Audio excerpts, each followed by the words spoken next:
Seja muito bem-vindo e bem-vinda ao Mais Clientes Podcast, o podcast oficial da Flow, sendo lançado hoje. Esse é o primeiro episódio da primeira temporada e vem muito mais episódios daqui para frente. Bom, hoje, para abrir esse podcast e esse primeiro episódio, a gente escolheu falar de um tema super importante, que é Employee Experience, ou, no bom português, experiência do colaborador. Existe uma frase que a gente fala, né? Ou seja, não há o que se falar em experiência do cliente se você não falar de experiência do colaborador. E aí, eu convidei uma pessoa que, para mim, é a maior especialista em Employee Experience que a gente tem no Brasil, que é a Fabiana Dutra. E eu vou ler, como sempre, e aí eu boto o óculos, porque como eu já sempre falo, eu estou descendo a serra, então eu preciso do óculos para conseguir ler. E eu vou ler para vocês a descrição da Fabiana Dutra. Fabiana Dutra, ela tem mais de 20 anos de experiência na área de gestão estratégica de pessoas e de gestão de empresas. É CEO e fundadora da Elox, que é uma empresa de consultoria e educação em Employee Experience, que traz para o mercado uma metodologia própria para poder ensinar, para preparar e transformar a experiência das pessoas nas empresas por meio do que ela chama desses elos dentro das organizações. E ela também é VP de RH da Time Now, que é uma empresa de gestão de projetos e consultoria. Só que a descrição que eu mais amo dela é que, para quem não sabe, a Fabiana Dutra, que eu carinhosamente, durante esse podcast, eu vou chamar de Bi, é a minha irmã e ela é tia da Sol e da Mel. Para quem não sabe, são minhas filhas de 4 patas, porque eu sou uma mãe bichológica. Bichológica. Então, eu escolhi começar o podcast e lançar o podcast da Flow com a Bi, que é a minha irmã. E para mim, não é só porque é minha irmã, mas para mim é a maior especialista no tema de experiência do colaborador que a gente tem aqui no Brasil. E eu vou chamar ela o tempo inteiro de Bi. Bi, seja muito bem-vinda. Muito obrigada, Coia. É uma alegria, uma honra para mim abrir o nosso podcast tendo você aqui comigo. E todo mundo fala que a gente tem uma voz muito parecida, tá, gente? Eu tô com dó de quem fica ouvindo esse podcast e não assistir. Eu tô Exatamente. Com dó. Então, se você tá ouvindo pelo Spotify e tudo mais, corre lá no YouTube para você ter certeza de quem é que tá dando cada resposta, falando, quem é que tá falando aqui. Bi, se apresenta para todo mundo. Fala um pouco da sua carreira, fala como que você entrou nesse tema de experiência do colaborador, para que as pessoas possam te conhecer. Bom, Coia, vou te chamar de Coia, então é importante que as pessoas saibam, né? Que Coia é meu apelido, tá, gente? Quem quiser me chamar de Coia, né, da Cláudia. Da minha família. É causado pelo nosso irmão, né, o Cris. Exatamente. Então, Coia, primeiro, obrigada. É uma honra estar fazendo parte dessa nova jornada sua aqui de podcast e como primeira pessoa. E contar um pouquinho da minha história, assim, né? Eu sou formada em administração, né? Fui daquelas crianças, você bem lembra, de banco imobiliário. Então, eu achava que eu ia ficar só nisso, mas não. Então, eu iniciei toda a minha jornada, né? Dentro de uma consultoria da Fundação Dom Cabral. E ali foi, assim, eu falo que foi uma sorte grande, né? Ter estagiado numa empresa de consultoria de educação. Isso é sensacional, porque hoje a gente sabe o valor de uma educação, né? E de lá eu fui para a Telecom, né? Fui para trabalhar na área de marketing e finanças, da área da TIM. Cresci, fiz implementação do Balance Scorecard, e fui construindo uma visão muito sistêmica de organização, né? Assim, de como uma organização, uma empresa funciona.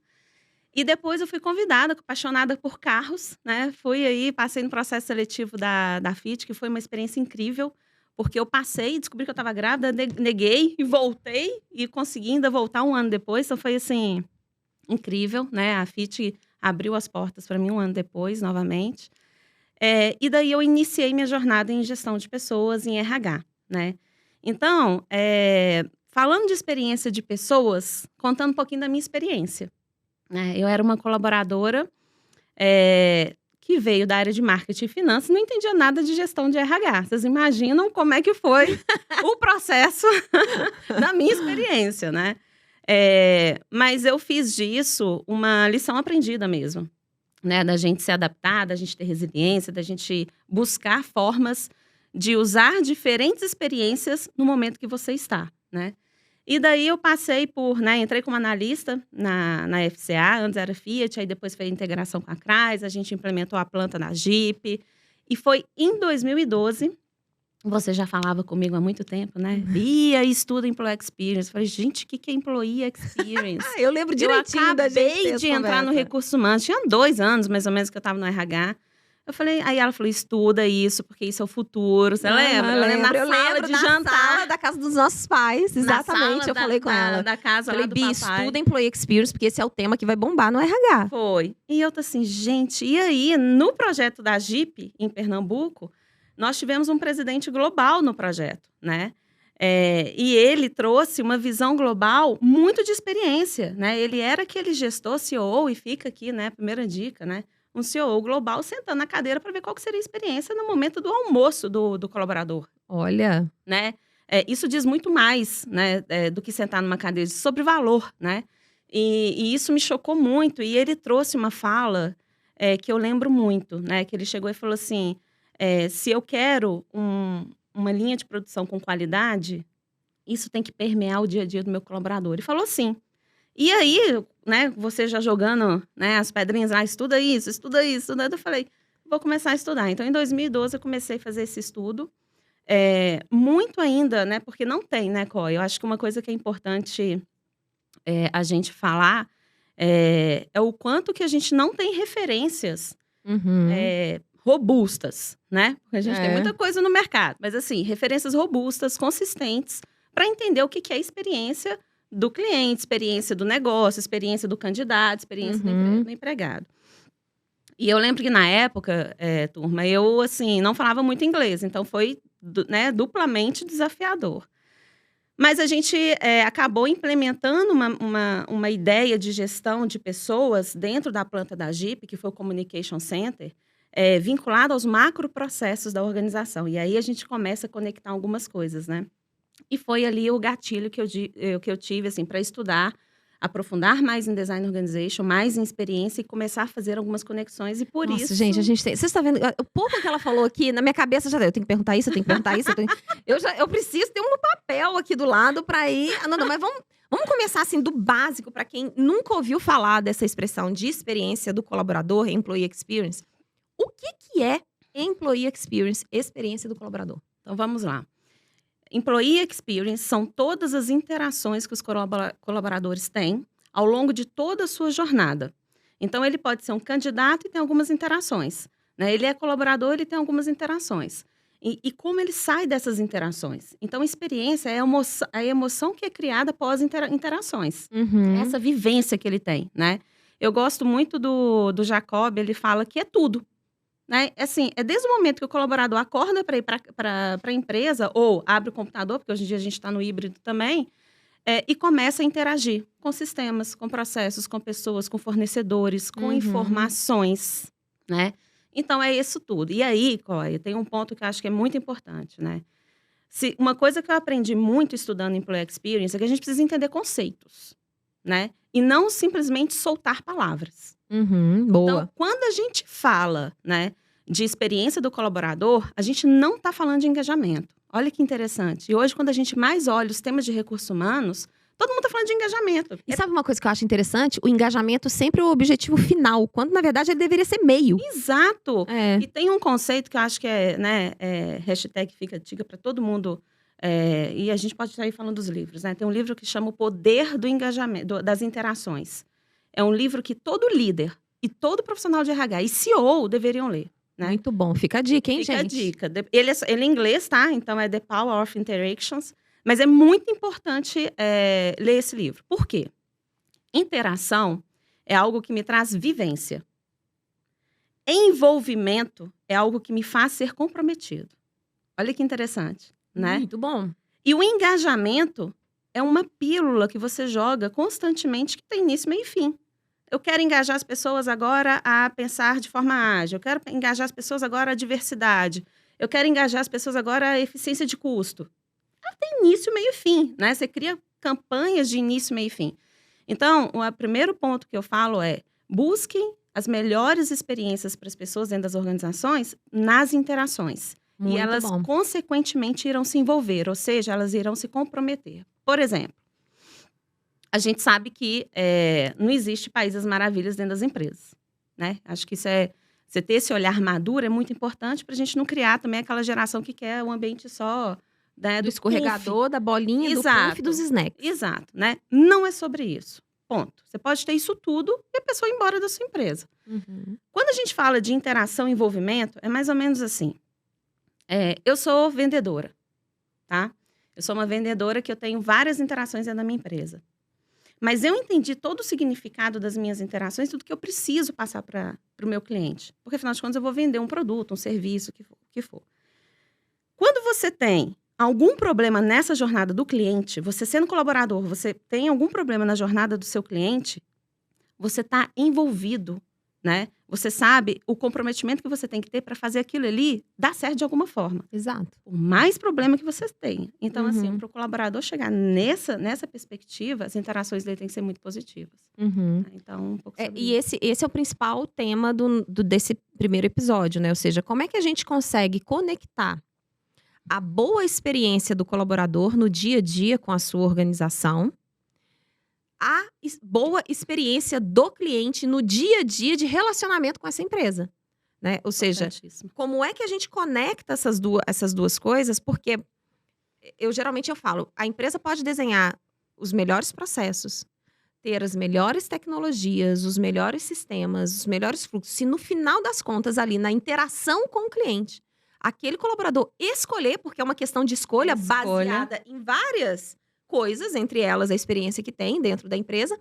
Se aquele colaborador escolher não entregar uma boa experiência, de nada adiantou o bom processo, a boa tecnologia, o bom sistema, a boa estrutura, salário. o bom salário. De nada, porque é uma questão de escolha ali no dia a dia.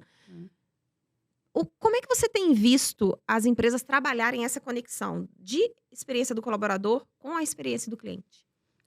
Eu tenho visto, assim, na verdade, até fazendo um passo anterior, assim, Employee Experience está muito vinculado ao papel de RH. E isso é um erro, né? Então, assim, eu acho que o primeiro ponto, né, que eu gosto de falar na verdade, tem duas frases que eu gosto de falar, que é, primeiro, Employee Experience, quando bem aplicado e desenhado, de fato, na cultura de gestão de pessoas, ela muda o seu modelo de negócio. Boa. Tá? E o segundo ponto, e depois a gente pode falar um pouquinho sobre isso, que a gente entra em Design Organization, enfim. E o segundo ponto é que Employee Experience não é um papel do RH. Perfeito. E aí, o grande ponto que eu vejo hoje, é que as empresas estão começando a sentir uma dor, que ela está tentando oferecer tudo para o cliente e está vendo que não está tendo consistência. Então, se muda uma liderança, é quase que se fosse um processo de redesenho de novo dessa experiência. Por que está dando errado? E por que não está tendo essa consistência? Porque não é consistente dentro da empresa. Muito bom. Né? Muito então, bom. assim, quando a gente estuda a experiência do negócio, né? E aí não gente, isso tem uma metodologia internacional da ONU Bono, depois a gente pode deixar o link aqui para a turma. Imaginem 3 grandes bolas que têm arcos aí de interferências. A primeira, a experiência do candidato. Então, como é que eu trago o correto talento para dentro da empresa, né? E o segundo a própria experiência do colaborador, e o terceiro é a experiência do cliente. Então, assim, está tudo conectado. Por isso que a gente colocou o nome da Elox como Elos. Muito legal, vocês viram, gente? Vocês viram? Muito legal. Elox é por causa desses elos de conexões. Fantástico. São elos de Mas experiência. Se a gente pensar, vinculando ao design organizacional, se a gente pensar nas áreas e a conexão que as áreas têm até chegar no cliente, são elos.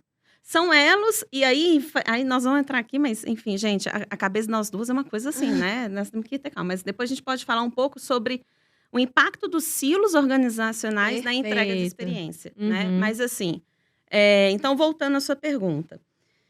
A gente não consegue, eu consigo ver hoje as empresas voltando, né, atrás. A gente tem clientes que voltaram atrás e falaram assim, peraí, por que a gente não está tendo consistência na entrega da experiência para o cliente, né? E saiu, gente, fresquinho essa semana, o CIO, né, que é o site de... Essa semana, porque a gente tá gravando aqui, tá, gente? Mas quando vocês forem assistir, provavelmente já vai ter um mês, mais ou menos, assim. Verdade. Então, assim... Mas a gente deixa o link na descrição aqui, né, pra todo mundo. que ele traz muito, assim, por que o CX não vai funcionar sem o AX. Olha! né? Então, assim, e ele fala muito sobre essas questões. Não adianta você querer criar uma relação de confiança e de lealdade com o seu cliente se o seu colaborador não é isso, com você, como empresa, Muito né? bom. E aí entra o papel de líder, entra o design organization, entra uma série de coisas que a gente Pois é, vai ver. esse ponto de design organization é um tema que a gente vê crescendo muito e as empresas falando muito no mercado e que tem total, quando a gente olha pela perspectiva de experiência do cliente, tem total relação com você ter uma empresa mais orientada ao cliente, pressupõe também, não só que o colaborador seja mais orientado ao cliente, mas que a sua estrutura seja organizada de forma que o olhar para o cliente pode acontecer. Vou te dar um exemplo. Existem empresas que elas são organizadas, né? Ou seja, ela tem as suas unidades de negócio, por exemplo, por produto. Porque a gente vem de uma era orientada por produto. Então, uma empresa que tem um amplo portfólio de produtos, ela tem lá a unidade de negócio do produto A, a unidade do negócio do produto B, tem na transversal aquelas áreas que atendem a todas essas unidades. E aí ela tem um cliente que é cliente de todas essas unidades de negócio. E a gente vem com um conceito falando, olha, você precisa ter um olhar único para o seu cliente. Tá, mas eu tenho pequenas empresas dentro de uma mesma empresa. Então, na hora que a gente pensa em repensar toda essa organização para que ela flua de maneira mais orientada ao cliente, eu entendo que o design organizacional ele tem um papel fantástico em relação a isso, mas eu queria que você explicasse para ver se o meu entendimento de design organizacional, porque eu não tenho toda essa expertise, experta aqui em design organizacional, é a Bi, para ver se essa situação que é real, quando a gente pensa em centralidade no cliente, ela é real, ela acontece. Quanto maior a empresa, mais esse problema que eu falo aparece. E se o design organizacional ele ajuda a resolver isso para a empresa ser mais fluida e mais orientada ao cliente. Excelente, assim, para quem não sabe, né, eu iniciei minha vida como design organization, assim, então, inclusive a gente acabou de lançar um livro, né, junto com mais 21 autores aí, que tá fantástico. Gente, eu não tô no meio não, tá, gente? Não, a gente é ela, mas outros outros coautores aí, enfim. Mas olha só. Inclusive, nós vamos deixar o link aqui, mas inclusive, futuramente, a Flor vai trabalhar bastante esse livro. Com certeza, com certeza. Não só esse, mas os Elos de Experiência, que vai ser lançado agora em junho. Exatamente, que é o livro da Bi. É o meu livro. Então, turma, e assim, Design Organization, o que é isso? Desenho da organização. As famosas caixinhas, né, organogramas. E é o que eu sempre falo, gente, o desenho, né, porque agora teve uma era aí de, nossa, vamos modernizar a gestão, aí começaram a fazer o organograma com bolinhas. Eu falei, meu Deus, né? Não, aí começou a fazer aí colocou, o presidente ficava em cima, aí colocou ele aqui, fez um fluxo. Eu falei, gente... É para trazer mais fluido. Mas eu falei, gente, pelo amor de Deus, esquece o desenho. A questão do design organization é como você organiza as pessoas. É como elas se interagem. E é aí que vem a conexão com o Employee Experience. O desenho organizacional, ele é o desenho de uma arquitetura de funcionamento da performance da empresa.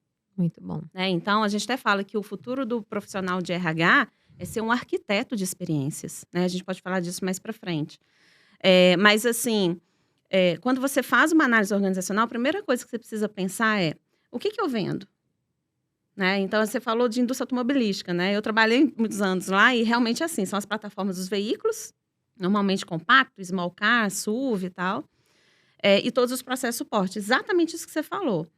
Não só a indústria automotiva, na verdade, a gente tem a grande maioria das indústrias, elas funcionam por unidades de negócio, exatamente. Né? E talvez em termos produtivos, talvez até faça sentido, mas em termos de visão do cliente, e aí vem a parte da tecnologia, de sistemas e tudo mais, precisa alguma coisa mudar nisso aí também, né? Precisa. E aí o que eu coloco é assim, quando você oferece, vamos falar, né? A gente oferece uma geladeira, um carro, seja o que for, de novo você vai cair na interação. Né? Então, assim, o que o Design Organization ensina para as experiências que a gente precisa entregar, seja para o colaborador, ou seja, para o cliente, é que você precisa mapear esses elos de conexão que quando o cliente tiver algum problema, alguma dor, você consiga atuar rapidamente, né? Então, quando você fala de uma divisão de processos, da construção de um produto, isso é uma coisa. Mas quando você fala da interação do cliente com a sua marca, aí pode ser serviço, pode ser produto, pode ser o que for, se você não tiver claramente aonde aconteceu o problema, e o design organization consegue te dar isso, aí você realmente fica batendo na tecla de faz um recall, ou não, faz um outro nível de serviço, e o problema continua repetindo, porque você não foi na raiz dele, né?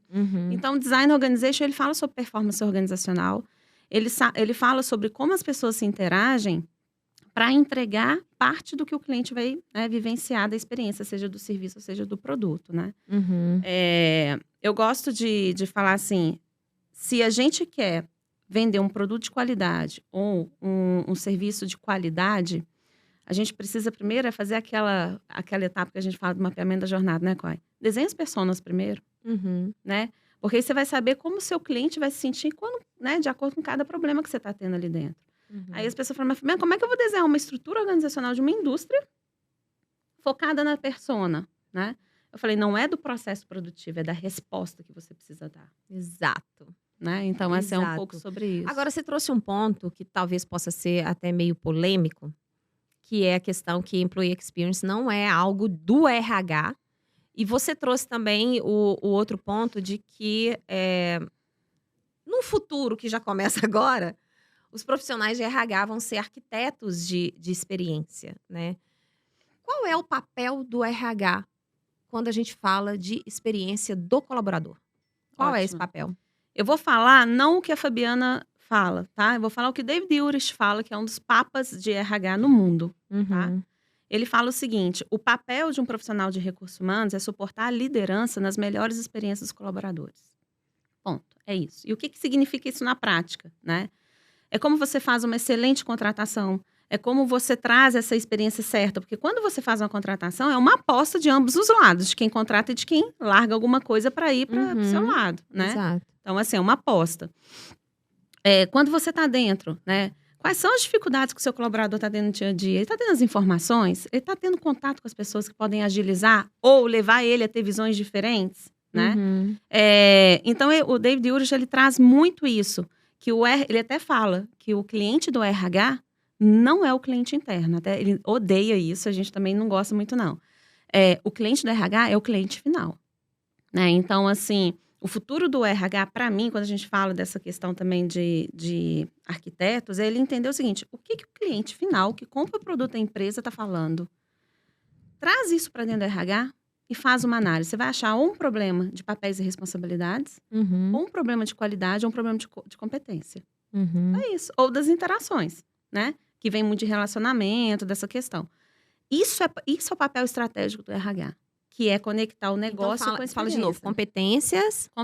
Não, vamos lá. Você pegou um problema do cliente. Beleza. Entregou para o HR Business Partner, a gente chama de BEPS, depois eu posso falar, mas esse é um break news aqui mesmo, porque a gente está lançando. Ele tem que falar de processos, ele pode achar um problema de processo, de papéis e responsabilidades, de comunicação e interação. Muito bom. Tá? E aí, a partir disso, o RH orienta alguma mudança de organização, né? A possível contratação de outra pessoa com mais competência. Mas ele tem que ajudar a liderança a sanar o problema. Porque senão ele vai continuar acontecendo. Mas você concorda comigo que quando a gente fala da experiência do colaborador, parte da liderança? E aí, um RH, ele tem esse papel de viabilizar algo que tem que partir dos líderes da empresa. Total. Para mim, a responsabilidade da experiência do colaborador é da liderança. Começa pelo CEO, inclusive. Explica melhor pra gente, vai cascateando, assim, até chegar. Sério, porque na hora que a gente vincula experiência do colaborador com a experiência do cliente, na Flow a gente fala que CX, né, que é a sigla de experiência do cliente, CX bom é CX na operação. Pode falar dos frufrus, dos encantamentos e blá, blá. Se você não conseguir levar o tema de experiência do cliente para dentro da operação da sua empresa, ou seja, qualquer pessoa na operação, por mais tática, por mais operacional ou específica que seja a execução de algum trabalho dessa pessoa, se essa pessoa não pensa pela orientação ao impacto que ela vai gerar, o trabalho dela vai gerar pro cliente, de nada adianta. Então, É. o que você trouxe, olha, começa pelo CEO. Nossa, Então, vamos cascatear essa perspectiva do papel da liderança na experiência do colaborador para chegar lá na operação e a gente conseguir fazer com que a experiência para o cliente saia da melhor forma. exatamente. Tudo, e aí, Coy, pegando um pouco do que você fala, né, sobre identidade de CX, né, que eu acho que é uma coisa legal, assim, depois de você explicar, porque isso tem tudo a ver com o que a gente está falando de cultura de uma empresa centrada em pessoas, né? Eu esqueci agora o nome do autor que fala que do cliente ao colaborador sempre são pessoas, né? Então, assim, por que a gente fala que experiência do colaborador é responsabilidade da liderança, com suporte do RH? E por que com suporte do RH? Porque os processos mais críticos estão com o RH. Promoção, pagamento, feedback, avaliação de desempenho, né? O onboard. São processos que mexem demais com a emoção do colaborador. E experiência é emoção. Então, feito essa análise de conceito, é importante a gente entender o seguinte. O que o CEO quer que o cliente, né, perceba lá na ponta? Né? E aí, vamos tirar um pouco as questões de qualidade de produto, de inovação, né? Porque a gente tem empresa tem que gerar lucro, né, gente? Não vamos pensar em outras coisas, né? Por favor. Então, vamos lá. Então, assim, o CEO, ele precisa cuidar da experiência do primeiro nível dele, do C-Level. Em que quesito? Comunicação. Né? Então, quando você fala de liderança, eu gosto de... Isso tem muito, Design Organization ensina isso muito pra gente. Do C-Level para o CEO, a comunicação é fator-chave de sucesso para a experiência. Né? Então, se o CEO não tem uma comunicação clara, não dá atenção, não entra em detalhes em alguns problemas, que tem alguns CEOs que falam assim, não vou entrar na operação porque, né, não me cabe, eu tenho um diretor. Calma, vai lá. As coisas mudam tanto que às vezes você pode fazer uma mudança de estratégia ali, né? Quando você desce do diretor para o primeiro nível desse diretor, né, que é a linha executiva da empresa, é muito importante papéis e responsabilidades. Um gerente de gerente, por exemplo. Exatamente. Então, assim, é muito, muito importante que o diretor, a partir de uma comunicação e direcionamentos claros, ele saiba quais são os papéis e responsabilidades. Por quê? Porque, no fim do dia, quem desenha um processo, quem desenha uma estrutura, quem cria um ritual, quem cria um artefato, é esse gerente executivo. Se não tiver claro para ele o papel e responsabilidade dele na entrega final, a gente começa a ter silos organizacionais, a gente começa a ter problemas de que, mas não é minha competência fazer isso, não é minha responsabilidade fazer isso, né? E começa a perder energia, perde agilidade, perde tempo, perde dinheiro. Dentro da Flow, a gente costuma falar que qualquer estratégia morre na gerência. Totalmente. Ela pode morrer, você pode desenhar a melhor estratégia, ela vai morrer na sua gerência se você não tiver um corpo gerencial que consiga cascatear isso para os seus times com consistência. Então, veio da alta liderança uma diretriz estratégica relacionada ao colaborador ou ao cliente, ao mercado e tudo mais. Na hora, sabe aquela brincadeira do telefone sem fio? Sei. Se eu recebo isso na gerência, a forma que é cascateado para o restante da operação pode matar toda a sua estratégia. E aí, matar em termos de tempo, em termos do resultado que você espera, pode parar. Só que aí tem um ponto também que não é só uma questão de eu entender qual é a estratégia. Qual é a sua percepção sobre o impacto na experiência do cliente ou na experiência do colaborador quando a gente fala de egos? Nossa Senhora. E, gente, não tem pergunta combinada aqui não, tá? Não. Gente do céu. Não, porque dependendo... Tá vendo, né, Biel? Tá vendo, né? Dependendo da forma que essa liderança vai lidar com os seus times, e aí tem sim conhecimento, tem sim comunicação e tal, mas a gente não pode ignorar, e na Flow a gente não gosta de ignorar as grandes realidades que existem. Pode vir com os conceitos, né? Mas quais são as grandes realidades? Que é uma parte de ego e que impacta muito a experiência do colaborador e, como consequência, a experiência do cliente. Eu vou te responder isso, Coy, eu só vou voltar naquele ponto que eu estava falando. CEO para o primeiro nível, comunicação. Primeiro nível para gerência, muito claro papéis e responsabilidades, porque a gerência para baixo, né, vai construir todos os processos, tudo. para trazer as melhores interações. Então, a preocupação dessa relação dos gerentes executivos com os times abaixo, independente dos níveis de hierarquias que tem abaixo, é preocupar com o que está acontecendo lá na operação. Uhum. E aí entra o que você está dizendo sobre ego. Por quê? Se eu crio um processo, se eu definir algo, se eu tenho aquela paixão, porque as pessoas se apaixonam pelas coisas, né? É impressionante. Eu gostava de ver isso dentro das empresas. Assim. Uma paixão no negócio. Tipo, eu criei, é assim, sempre funcionou e vamos embora. É assim, pra que eu vou mudar, né? Então, assim, o ego, ele cega e te deixa surdo. Né? Ele te cega porque você não quer ver aquilo que tá, né, acontecendo ali, de fato, e você não ouve ninguém que tá trazendo para você. Por isso que as pessoas deixam a empresa, né? É por isso que aqueles problemas crescem, viram uma bolha depois, o negócio explode, que ninguém consegue entender. Aí né? pergunta, quando é quem nunca viu isso? Por que isso Exato. apareceu agora? Por que não me falaram isso antes? Exato. Né? Você não quis escutar, meu caro amigo, né? Mas então, assim, ego, ele vem muito sobre a questão de que cargo eu ocupo na posição. Dificilmente você vai ver níveis mais baixos na organização com ego tão alto, né? E dentro da metodologia da ELOX, a gente constrói ela sobre 3 pilares. Gente, só fazendo um parênteses, Bi, é uma metodologia própria da empresa da Bi, e que a Bi construiu, porque ela já foi para fora, se certificou e tal, até o que ela mencionou aqui, o David e tal, não sei o quê.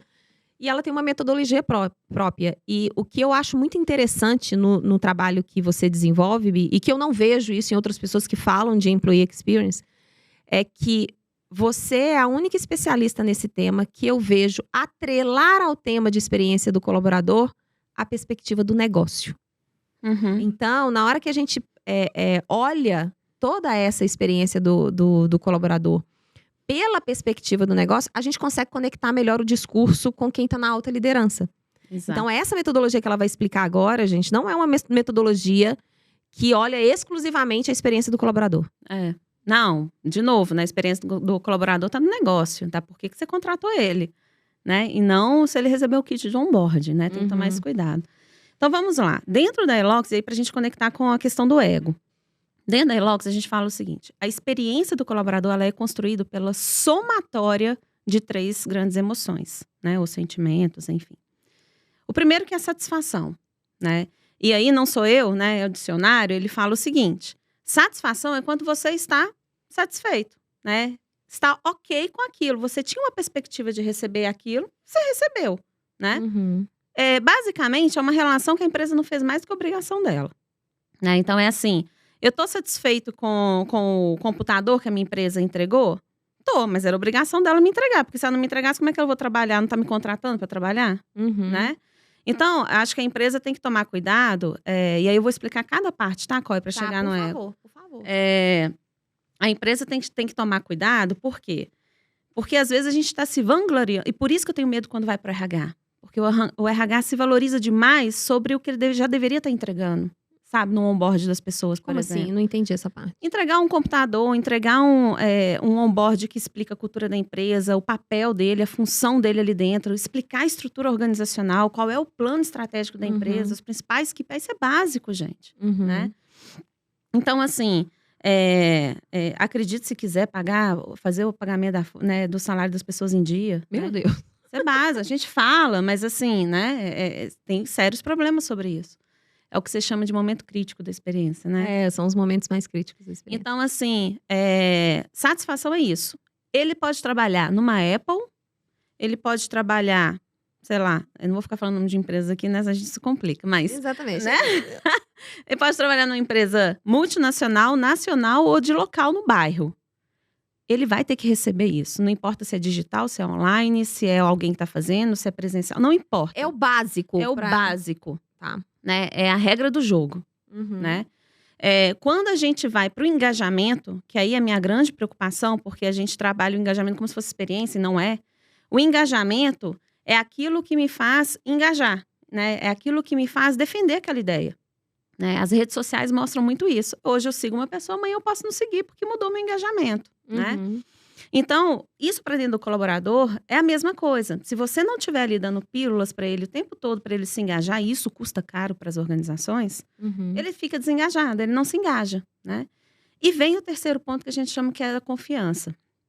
E aí, Coy, é sempre assim, mas aí você entra na confiança, o quanto que Cláudia confia na Fabiana, quanto que a Maria confia no João. Eu falei, não é sobre isso.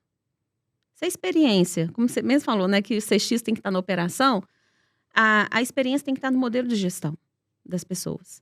Então, confiança é sobre aquilo que eu falo, que a gente isenta a antipatia ou empatia ou simpatia da liderança com o time. Então, Calma, que agora esse trem ficou forte.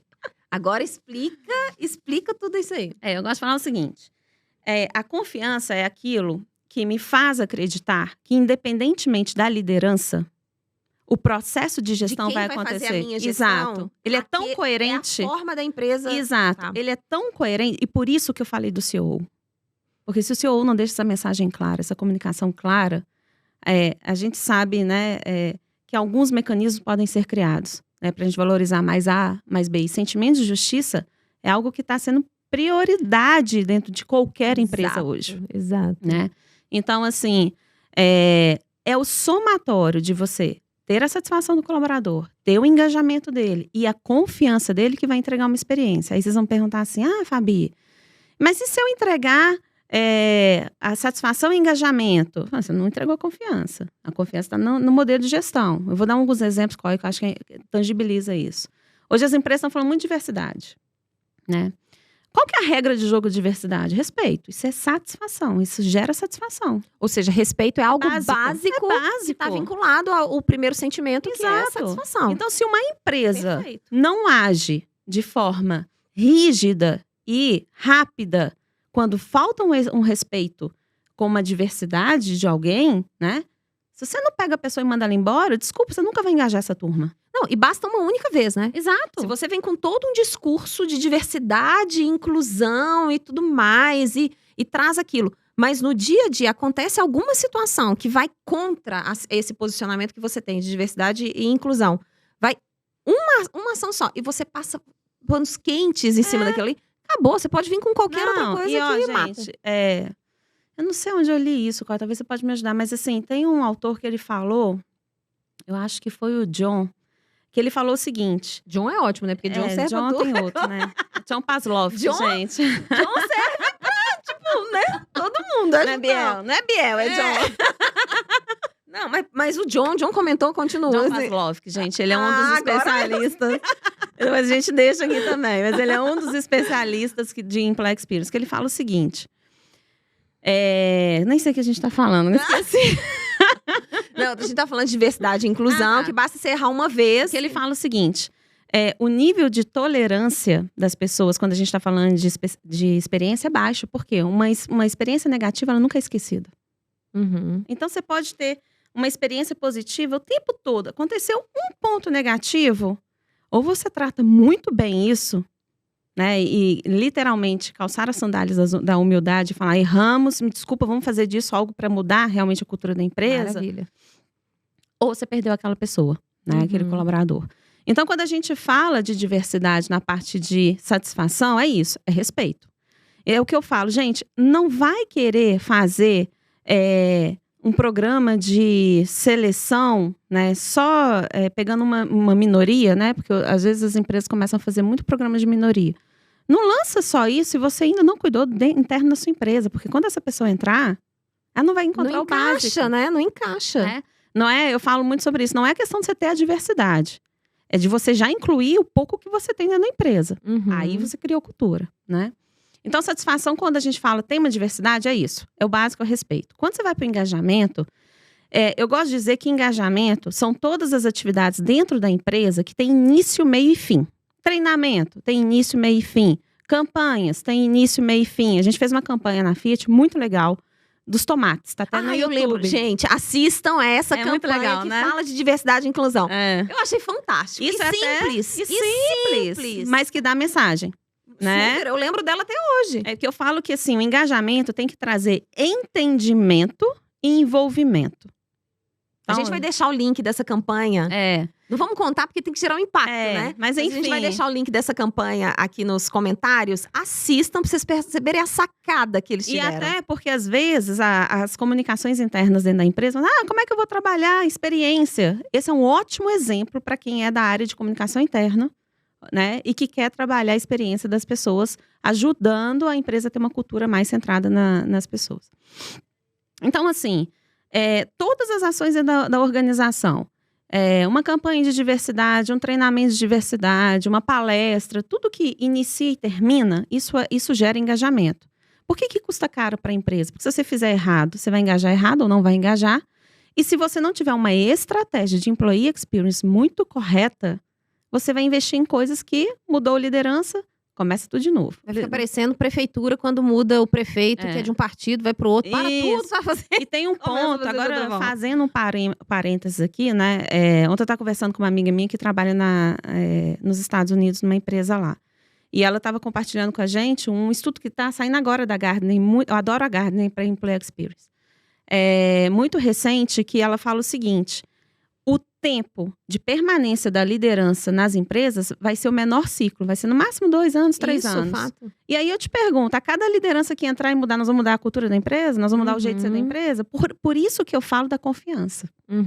A confiança tem que ser algo que está no processo de gestão de pessoas, né? Então, assim, independente se eu gosto mais da Cláudia ou se eu gosto menos dela, porque às vezes a Cláudia é tão experiente que eu vou ter que manter no meu time. Eu já ouvi isso de líder, sabe? Eu não posso mandar ela embora, Fabiana, porque eu preciso manter essa pessoa aqui, porque só ela sabe fazer isso. Já tem um erro aí, né? Totalmente, né? Totalmente. E aí, coincidentemente, esse líder saiu, entrou um outro e falou: nossa, mas a Cláudia é um espetáculo. Temos que manter a Cláudia. Você entende o risco da empresa, né? E de novo, por isso que o CEO tem que estar à frente de qualquer estratégia de pessoas, né? Agora, Bi, me vem aqui na cabeça que o quanto a maturidade do time contribui ou não para a percepção da experiência que é entregue para esses colaboradores. Nossa. Por quê? Porque se você tiver um time emocionalmente ou profissionalmente imaturo, né? Você pode ter aquele time que acha que é a piscina de bolinha, o negócio passar a mão na cabeça, o tratar, ser muito permissivo com alguns erros e tal, é a melhor experiência. Porque esse profissional, ele não tem o nível de maturidade emocional, ou seja, às vezes você vai se deparar com coisas que você não gosta. Às vezes vão sair coisas aqui que infelizmente não vão ser da maneira que você gostaria que fosse. Nem tudo vai ser da maneira que gostaria. Às vezes vai existir um trabalho chato que precisa ser realizado. Então, como é que a gente... porque eu acho que fica muito difícil para o líder também ter que administrar um time que tem uma imaturidade emocional, e aí eu não estou dizendo que é todo e tal, uma imaturidade emocional ou profissional, fica muito difícil para esse líder também conseguir dar vazão a tudo que precisa, porque toda hora tem que ficar administrando um emocional que está diferente, sabe? Eu não quero isso, eu quero aquilo. Porque assim eu não vou me sentir feliz aqui, então vou trocar de empresa. Ou seja, aquela casca dura que muitas gerações anteriores tiveram. E aí eu não tô dizendo gerações por causa de idade, tá? Eu tô te falando de mentalidade na forma de encarar o que precisa ser feito. Aquela casca dura do tipo, eu tenho que fazer o que precisa ser feito. Eu sei que nem sempre vai ser o ideal. Mas juntos aqui a gente vai construindo na maneira que vai... o que a gente quer como trabalho. Porque a gente pode trazer essa perspectiva do líder. Eu assino embaixo, para mim, a experiência do colaborador. Começa e termina pelo líder. E tem um apoio do RH. Exato. Mas eu não posso esquecer o nível de maturidade dos times. Concordo. E aí, Coia, o Pedro Calabres, que é um neurocientista fantástico. Eu adoro o vídeo dele. Acho meio longo, mas eu adoro. Nossa, eu amo ele de paixão, eu assim. Eu assisto os vídeos em pedaços, assim. Mas porque, né, ele é muito bom. Aqui não consegue ficar muito tempo, assim, ele fala uma coisa que é muito legal, que é assim, e aí, extrapolando, né? Se a gente for aqui agora, aqui na avenida aqui de baixo, perguntar pra uma pessoa o que te faz feliz, de acordo com a pesquisa que eles fizeram, ele vai falar que ele é se sentir útil e produtivo.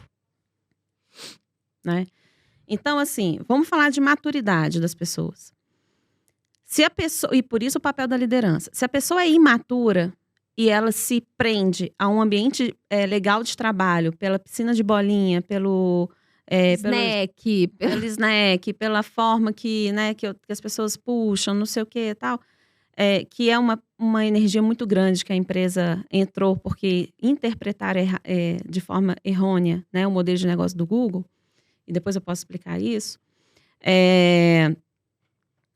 Em 2 meses, se ela não se sentir útil, ela pode ter a maturidade que for. Se ela não se sentir útil ou produtiva, ela sai da empresa. Né? Então, por isso que, assim, para mim, sim, a maturidade do time determina muito isso, né? Porque o time tem que saber que nada é mundo de mar de flores, bonitinho. Até porque felicidade, gente, e aí eu não sou especialista na ciência da felicidade, mas hoje existem estudos, né, explicando que felicidade é uma ciência, né? Por quê? 50% do que a gente define como felicidade é genético.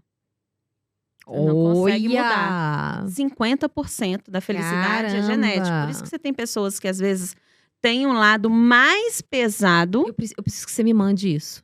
Eu vou mandar, tem um vídeo ótimo falando sobre isso. Mas me mande tudo. Porque eu queria que... Sabe aqueles balõezinhos que vão aparecendo, assim, em filme, que vai aparecendo? Vocês não têm ideia da nuvem que tá aqui. E isso que você falou já fez assim... E eu preciso disso porque... Cara, você não tem ideia. Adoro. Não tem ideia do que eu vou fazer com isso. Mas deixa eu só explicar. Então, o que a ciência diz? E é ciência, tá, gente? 50% do que você fala sobre felicidade de uma pessoa é genético, né? Então, vem com ela.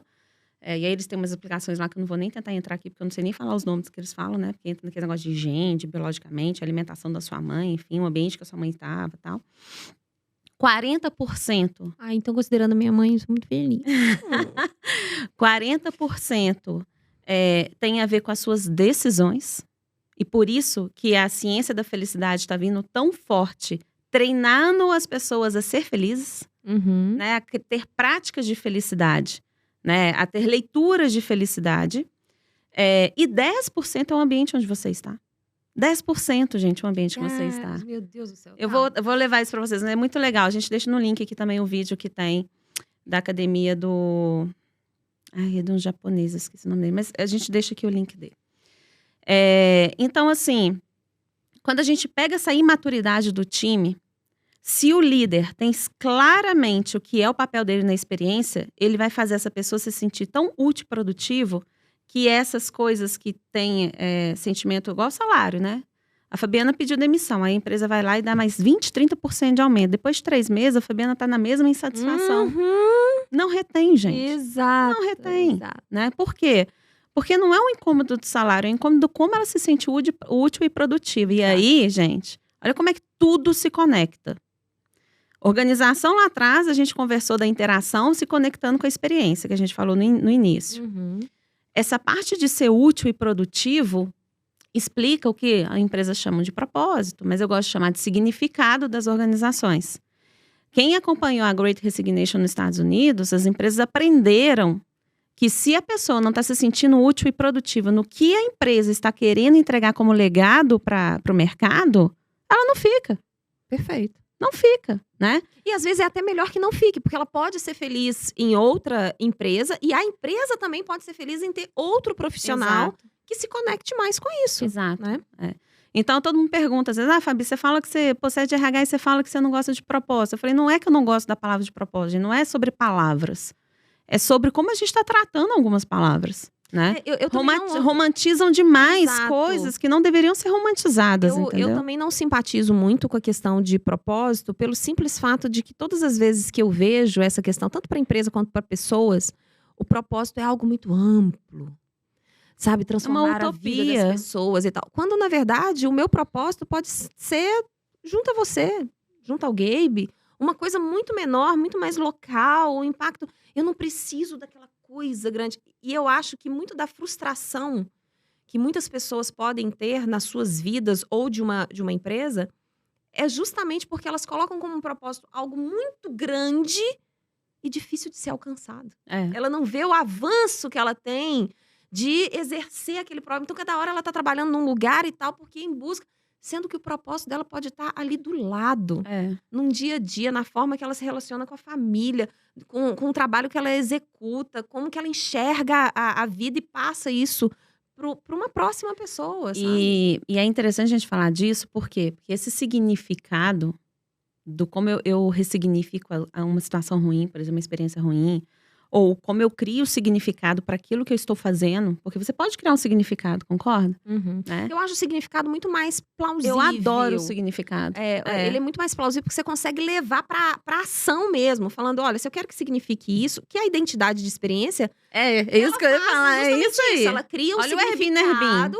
Ela cria um significado no mercado e ela consegue cascatear isso até levar isso para a operação da empresa. Então, eu consigo trazer uma razão pelo qual as coisas precisam acontecer. Eu consigo levar para o colaborador… É isso aí. Por que as coisas precisam mudar dentro da empresa de uma maneira mais prática, mais pé no chão, mais dentro da operação, porque eu estou enxergando esse significado. A identidade de experiência é justamente Exatamente. isso. Eu também, eu também gosto mais agora da palavra significado ao invés do propósito. Adoro. Adorei, pronto, já gostei. Eu falo disso. Significado pra mim, ele muda o jogo. Sabe, ele muda o jogo, porque aí você significa da sua forma. Né? Então, assim, e aí, de novo, voltando à maturidade, né? Se um líder tem o seu ego muito elevado com um time imaturo, é um caos. É um caos. Outro dia eu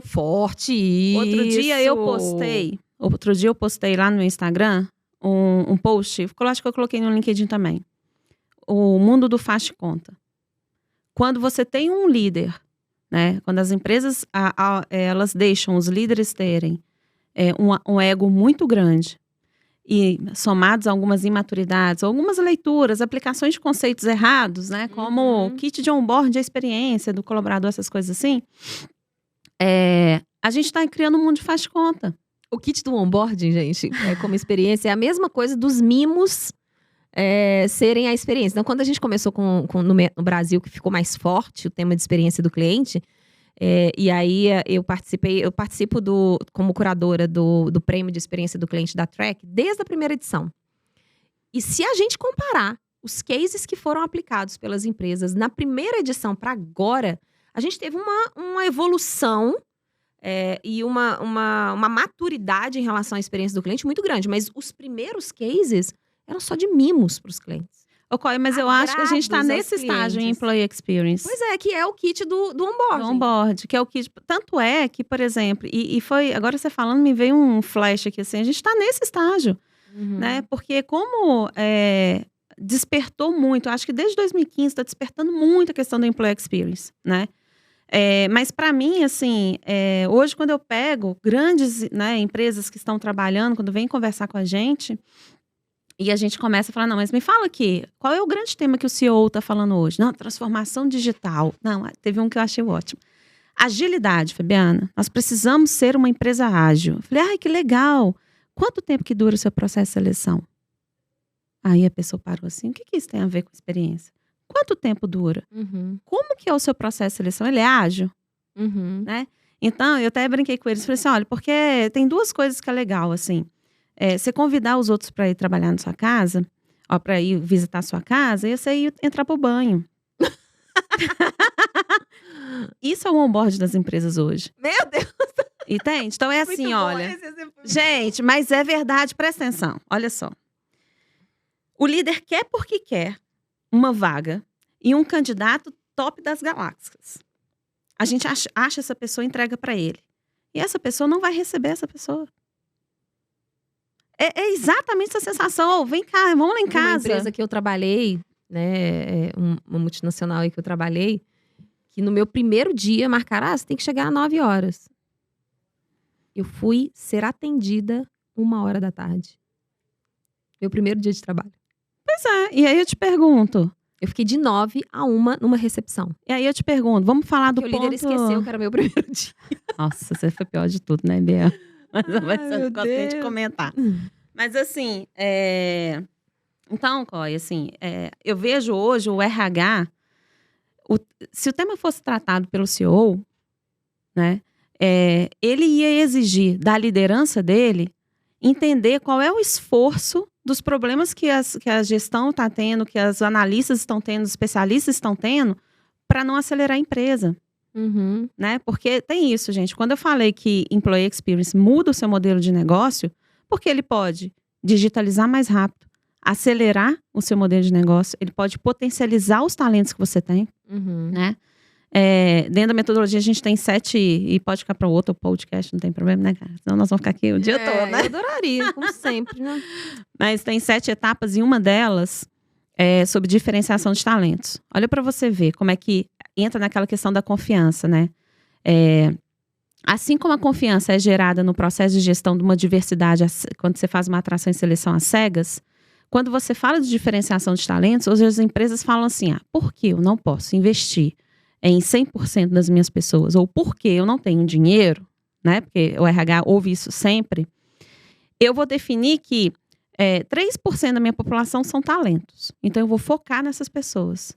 Tem ineficiência maior do que essa? Sendo que você tem líder para todas as pessoas? Então, não é melhor você criar uma consciência e um conceito e um modelo de gestão que você garanta que a experiência vai ser entregue através da liderança? Né? Do que eu só falar assim, não, 10 pessoas aqui são líderes, são talentos, e eu vou investir nessas 10 pessoas. Aonde que quando você entra numa empresa dessa, que você entende o seu potencial, né, que você foi contratado, você fala assim, eu confio no processo de gestão dessa empresa, porque o meu talento vai ser utilizado vai ser aqui reconhecido. dentro. Né? Então, assim, lá na FIT a gente criou um projeto muito legal de gestão de talentos, que nós tiramos os talentos da liderança e colocamos com o CEO. Falou assim, não, o talento é da empresa. Ele tem que circular. Que foi o Learning Experience que a gente chamou. E com o objetivo dele vivenciar a experiência do cliente e trazer para dentro soluções. Muito legal isso. Muito legal. Acho que está lá até hoje, inclusive. Então, assim, a gente precisa entender que quando a gente consegue conectar todos esses pontos que a gente já falou, de maturidade de time, de design organization, de significado dentro da operação, a gente consegue trazer a experiência, né? E um ponto muito importante. O colaborador, quando ele percebe lógica de satisfação, engajamento e confiança, ele fica muito mais resistente e tolerante às falhas da empresa. Com certeza. E ele consegue, né, para que ele se enxerga até como uma pessoa que pode ajudar a empresa a matar aquilo ali. Exatamente. E não fica com aquela postura do tipo, não, mas essa empresa deveria isso, deveria aquilo e tal. Aí você vira e fala, então tá, então faz, ajuda a fazer. Né? Empodera a pessoa, fala, eu te dou carta branca. Sabe isso que você está reclamando? Te dou carta branca para resolver. Exatamente. Né? Ela não consegue avançar nesse ponto. Tem uma empresa nos Estados Unidos que ela está fazendo um negócio muito legal, que é o seguinte. Ela criou tipo uma landing page, assim, interna, para cada problema que já tem mais de 1 ano, 2 anos que eles não conseguem resolver. Mas tem empresa demais que ia ter um site com 300 mil páginas. Eles selecionaram, acho que foram 2 ou 3 problemas críticos que tem mais de 1 ano que eles não conseguem resolver. Abriram para a empresa. Uma pessoa da área se candidatou. O resto tudo veio de outras áreas. Tá vendo? Por quê? Porque as pessoas, gente, estão fazendo cursos fora da área de competência dela. Né? Porque as pessoas têm experiência. Por exemplo, eu sou de RH, eu trabalhei em marketing e finanças. Eu aprendi alguma coisa lá atrás. Eu tenho um MBA em finanças, né, em marketing. Então, assim, a gente precisa dar a oportunidade da pessoa se sentir útil e produtivo na ótica dela. Isso gera significado. Entende? Então, assim... Sem esquecer dos resultados que a própria empresa precisa gerar. Exato, pois ela vai encontrar esses resultados na solução do problema. Porque não adianta, tá, gente? Empresa que não dá resultado. Exato. Ai, gente, infelizmente. Passa rápido, né? Infelizmente. Não passa rápido, menina? Passa rápido demais, não gostei disso, não. Eu acho que eu sempre, assim, eu olho para aquele contador ali, eu acho que ele roda mais rápido que o meu relógio aqui, ó. Aqui, quem vier 3 vezes aqui pode pedir música no Fantástico, pode, então eu volto. Pode pedir música no Fantástico. Muito bom, Bi. Ai, meu Deus do céu. Sabe o que é isso aqui, gente? É o BX, que todo mundo fala. Employee Experience, Customer Experience. Tô falando sério. Aí forma um Business Experience. Não tem um conceito no mercado que BX é Employee Experience mais Customer Experience. É isso aqui, gente, ó. Tá vendo? Aqui, ó, BX aqui. Péssimo. Meu Deus. Mas é verdade. Essa vai ser aquela preto e branco do podcast. Bi, super obrigada. Eu sabia que ia ser um arraso, assim. Tantas eu sabia. coisas pra falar, né? Não, a gente vai ter que marcar outro. A gente com certeza vai ter que marcar outro. Mas eu queria te pedir para deixar como é que as pessoas te encontram, porque com certeza vai chover de profissionais, de líderes querendo falar mais com você. Bom, vocês me encontram no Instagram, né? Fabiana Dutra _Elox. no LinkedIn, como Fabiana Dutra, né? Ou no site da Elox, né? www.eloxlab.com.br. E lá vocês vão ter todas as informações, né, da Elox, o que elas, né, nós ofertamos, enfim, meu celular Porque tá lá. ela tem certificação, É, ela tem mentoria, ela tem palestra, tudo voltado para o tema exatamente. de E formação profissional que já a gente está lançando formação profissional aí. e de líderes, né? Você tem É. programa para líderes também. Exatamente. Muito bom. Que orgulho, né, gente? É minha irmã. Que lindo! Muito bom. Muito obrigada, Vi. Obrigada a todo mundo que assistiu. Esse é só o primeiro episódio, a primeira temporada. Vem muito mais por aí. A gente se vê. Tchau!